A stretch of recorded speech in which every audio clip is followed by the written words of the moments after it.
हम पाक परवरदिगार के नाम से जो पूरी कायनात को पालने वाला है, इसके अलावा कोई इबादत के लायक नहीं। बिस्मिल्लाहिर्रहमानिर्रहीम।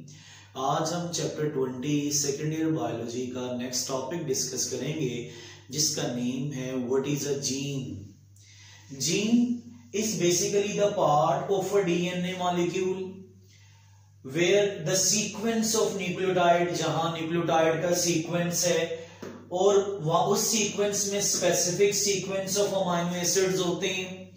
उस अमाइनो एसिड के सीक्वेंस से स्पेसिफिक प्रोटीन बनती है, स्पेसिफिक प्रोटीन से स्पेसिफिक एंजाइम बनते हैं।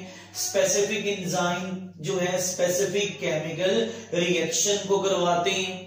इन केमिकल रिएक्शन से कंपाउंड्स बनते हैं। वो कंपाउंड्स बॉडी के स्ट्रक्चर को बनाते हैं और बॉडी का फंक्शन परफॉर्म करते हैं। किसी भी बॉडी का स्ट्रक्चर और फंक्शन कोलेक्टिवली उस बॉडी का कैरेक्टर कहलाता है, उस बॉडी की कैरेक्टरिस्टिक्स कहलाती हैं और वो उन कैरेक्टरिस्टिक्स का रिस्पॉन्सिबल है जीन। अब हम इसे डिफाइन करते हैं, specific sequence of nucleotide on DNA which determine the specific sequence of amino acids। अभी मैंने ये सारी समरी आपको बताई। तो कहता है ये वर्ड ऑफ जीन को इंट्रोड्यूस करवाने वाला जो साइंटिस्ट था उसका नेम है बेटा विलहेल्म। ठीक है बेटा, अब हम जरा ड्रामेटिकली इसे देख लेते हैं। ये हमारे पास एक डीएनए का मॉलिक्यूल है, इसमें ये न्यूक्लियोटाइड के सीक्वेंस है। इसने जब मैसेंजर आरएनए को बनाया तो इस प्रोसेस को बोलेंगे ट्रांसक्रिप्शन।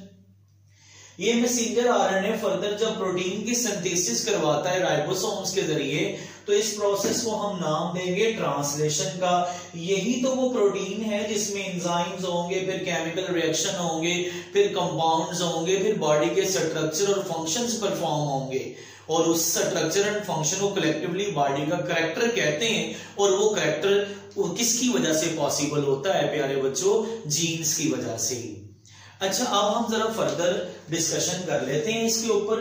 कहता है work of Garrod and the Bateson. दो साइंटिस्ट थे जिनका नेम था गैरेट एंड बैटिसन।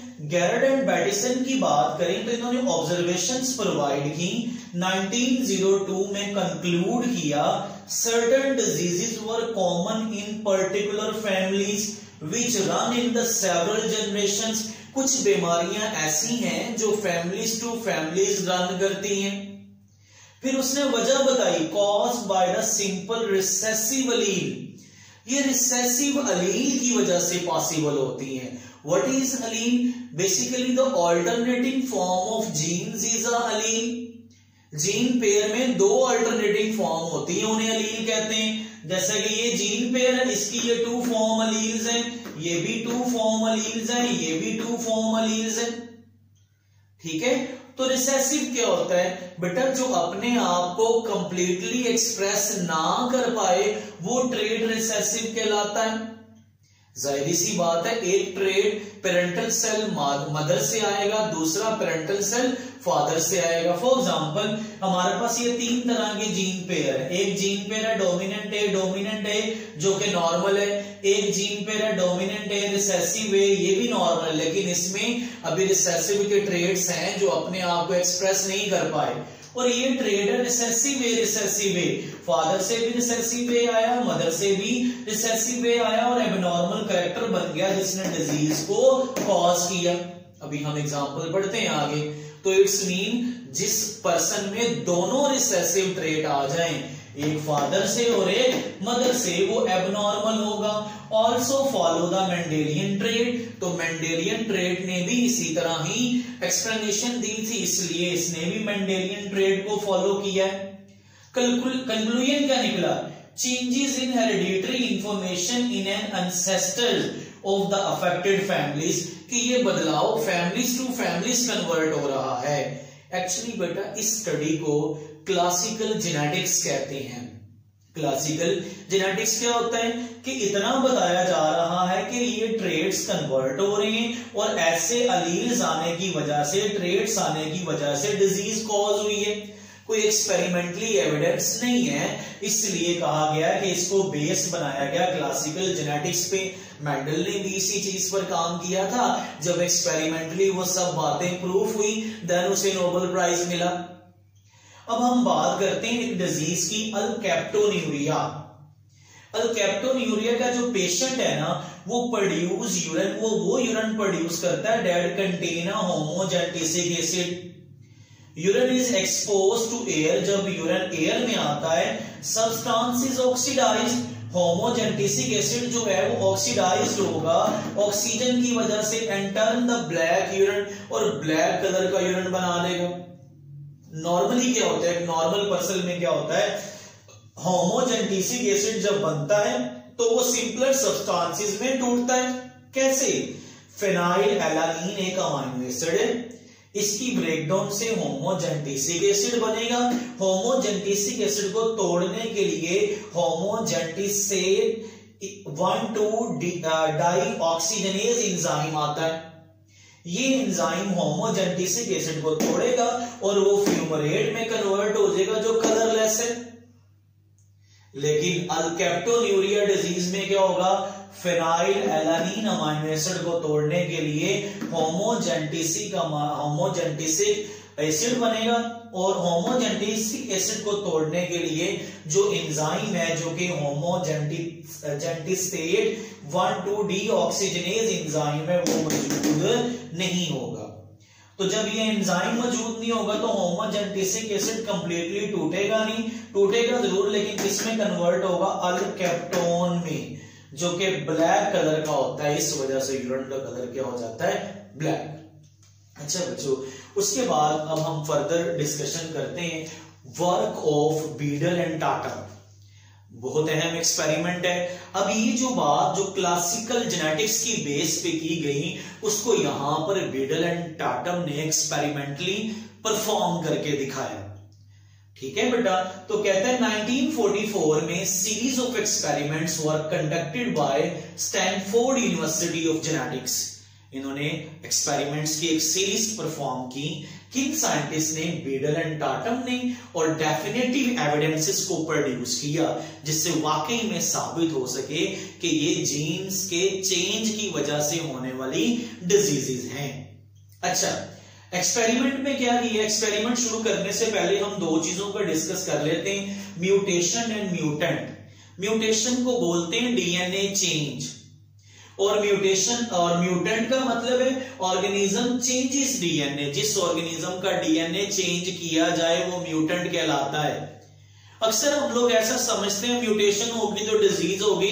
म्यूटेशन दो तरह की हो सकती है, पॉजिटिव भी नेगेटिव भी, लेकिन यहां पर हम जो डिस्कस कर रहे हैं वो नेगेटिव म्यूटेशन है जो डिजीज को कॉज करेगी।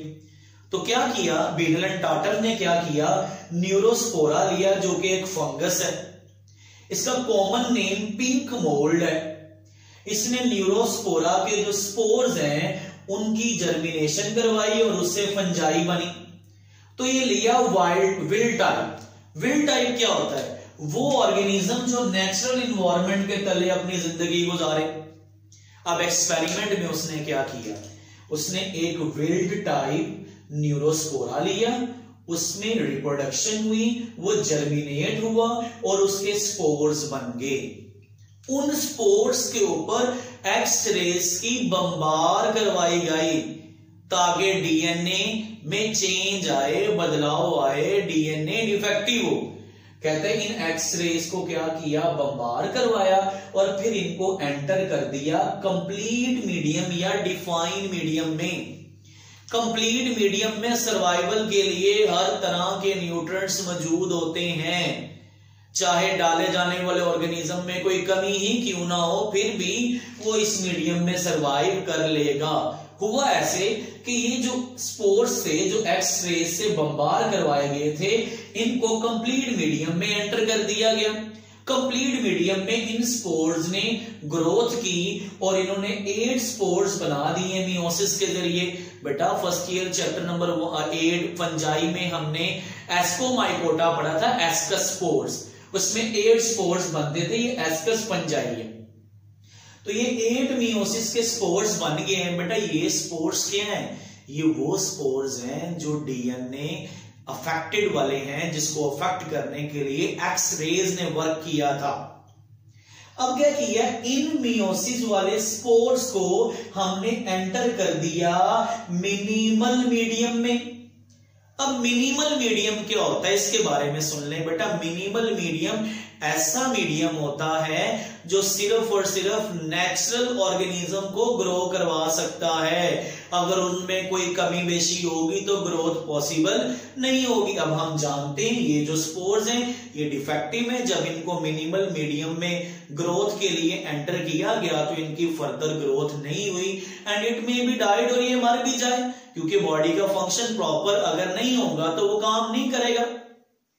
फिर क्या किया गया, इन्हीं स्पोर्स को दोबारा से फिर कंप्लीट मीडियम में ग्रोथ में रख दिया गया। फिर इस कंप्लीट मीडियम से सब कल्चर्स लिए गए बारी बारी और उनको इन मिनिमल मीडियम, ये जो ब्लू कलर की टेस्ट ट्यूब्स है ना, इन मिनिमल मीडियम में एंटर करते गए। तो सबसे पहले नंबर पे ये जो मिनिमल मीडियम वाली टेस्ट ट्यूब है, इसमें हमने एंटर किया इसका सब कल्चर अमाइनो एसिड पायरिडॉक्सिन, तो न्यूरोस्पोरा की ग्रोथ नहीं हुई। फिर यहां से दूसरा amino acid P amino benzoic acid को एंटर किया गया दूसरे मिनिमल मीडियम में, फिर भी ग्रोथ नहीं हुई। फिर कोलिन को एंटर किया गया, फिर भी ग्रोथ नहीं हुई। फिर इनोसिटोल को एंटर किया गया, फिर भी ग्रोथ नहीं हुई। फिर न्यूक्लिक एसिड को एंटर किया गया, फिर भी ग्रोथ नहीं हुई। फिर फोलिक एसिड को एंटर किया गया, फिर भी ग्रोथ नहीं हुई। लेकिन जब आर्जिनिन को मिनिमल मीडियम में एंटर किया गया तो न्यूरोस्पोरा की ग्रोथ स्टार्ट हो गई। तो बस ये बात साबित हुई कि एक्स रेज ने डीएनए के जिस पार्ट को अफेक्ट किया था वो न्यूक्लियोटाइड के सीक्वेंस में अमाइनो एसिड, कौन सा अमाइनो एसिड था, आर्जिनिन। जब मिनिमल मीडियम में आर्जिनिन को एंटर किया गया तो न्यूरोस्पोरा ने ग्रोथ कर ली। तो इसका मतलब ये हुआ कि अगर तो डीएनए में चेंज आएगा तो फिर ही डिजीज होगी, और ये डिजीज हेरिडिटरी डिजीजेस हैं जो कन्वर्ट होती हैं। फिर उसके बाद क्या किया, राइबोफ्लाविन को एंटर किया तो फिर भी न्यूरोस्पोरा की ग्रोथ नहीं हुई। थायामीन को एंटर किया तो फिर भी न्यूरोस्पोरा की ग्रोथ नहीं हुई। इसको समझाने के लिए मैं एक एग्जांपल से रिलेट करूंगा।